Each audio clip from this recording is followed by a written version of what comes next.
A little bit of background about the congressionally directed medical research programs. We are probably the second most significant funder of cancer research in this country.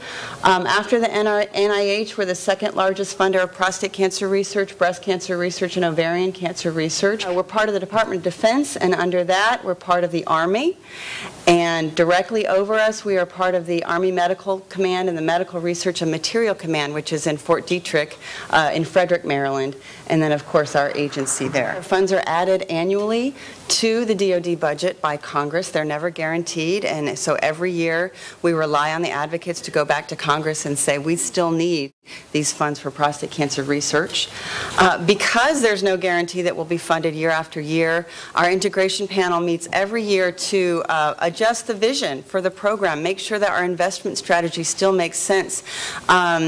Takes another look at what the most critical needs in the field are and make sure that we strengthen our approach to addressing those needs.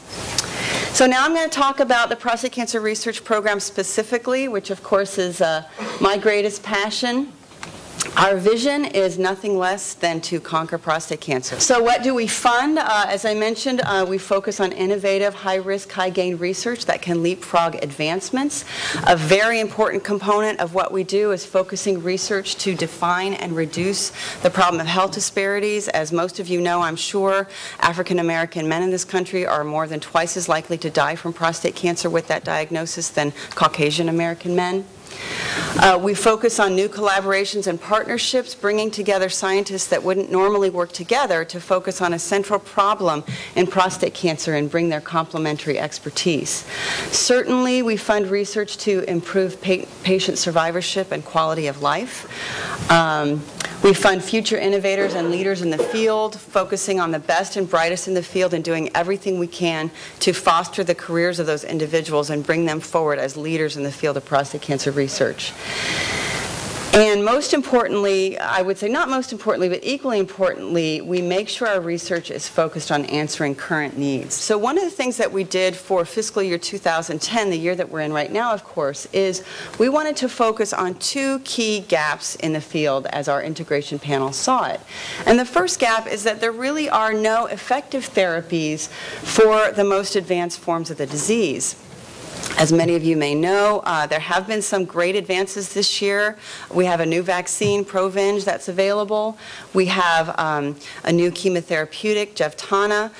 Both of those, however, are expected to increase survivorship by just a few months. And we want to do a lot better than that. And so one of the two overarching challenges for our program this year was to develop better, more effective therapies for the most advanced forms of the disease. Secondly, one of the most critical issues in prostate cancer right now is the issue of overtreatment.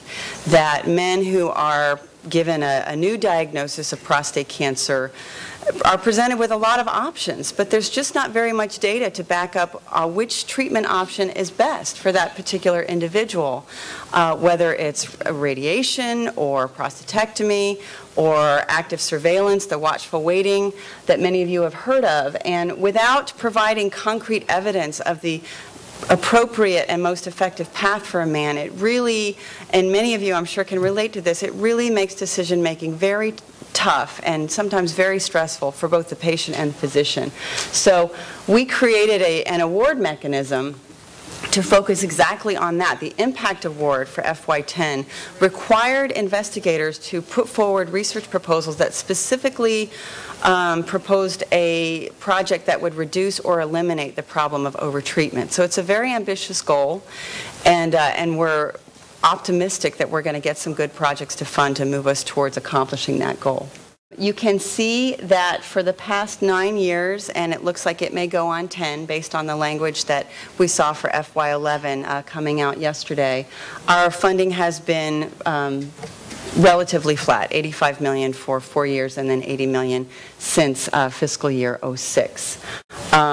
Although the great news is that the appropriations have totaled over $1 billion, and we've invested those wisely in prostate cancer research. On the not-so-positive side is that, as we know, flat funding reduces the buying power of research dollars due to inflation. So, for example, the direct costs for a research award, and direct costs are the monies that the researcher uses specifically for their research, whether supporting their salary or their fellow's salary, buying the supplies that they need and the reagents that I need.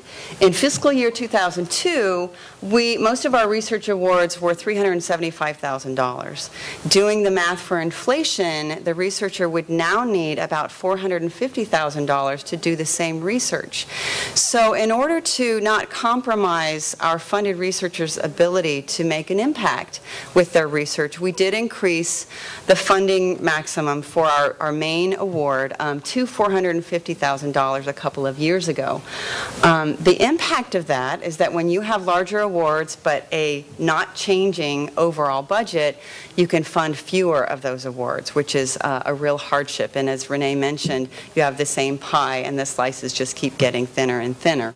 Also, for indirect costs, and these are the costs that an institution needs to support its investigators, whether it's paying for the lighting, paying for the rent, you name it, every other non-specifically research-related cost, those also increase with inflation. And some of the best institutions out there doing prostate cancer research have some of the highest indirect rates. They're in places like New York and San Diego, and they just have a high cost of living there. And that cuts into the budgets as well.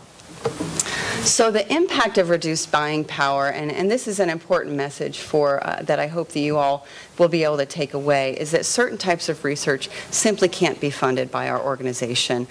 Certain types of clinical trials, our impact award to address the problem of overtreatment is not going to have as much impact if we're only able to fund one award versus 5.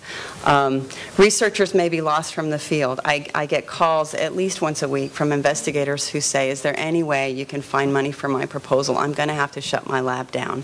Not to say that their proposal wasn't a good one. We just get so many more good ones than we have funding for. Researchers may not even join the field. There are plenty of the best and brightest minds out there coming forward that look at the prospect of trying to get funding for their work and just say, that's not for me. It's too stressful. I want to be able to do my job and not worry about where the next day's pay is coming from. So finally, I'd just like to talk about how you can influence research from the perspective of our program. Absolutely getting involved in research programs. Please get involved in the prostate cancer research program at the DoD. This provides you an opportunity to have a say in the research that we fund, in selecting the research that we fund. You bring perspective, passion, urgency. You ensure that every research project that we fund is going to have a tangible impact for the patient. And I can't emphasize how important that is for the scientists to hear. You'll also gain first-hand knowledge of the potential impact of funding that you can take back to your communities. You'll represent your communities. You'll bring the information and a greater understanding of the scientific process back to those groups. You get to know the cutting-edge research that's happening in the field, and that brings hope. We're hopeful to see it from the program side, and the consumers that participate in our program, and one of them I think is speaking later today, can see the hope that that science brings as well. And you can convey the message of how funding and limits on funding impact the research that is needed by the patient community. I personally feel, and have heard from many others, that we truly are making a difference in the fight against prostate cancer. My husband's father died of prostate cancer. I have other family members who've had it. So for me, this is not just a professional commitment, but it's also a personal commitment. So that's one of the reasons I'm so happy to be here today.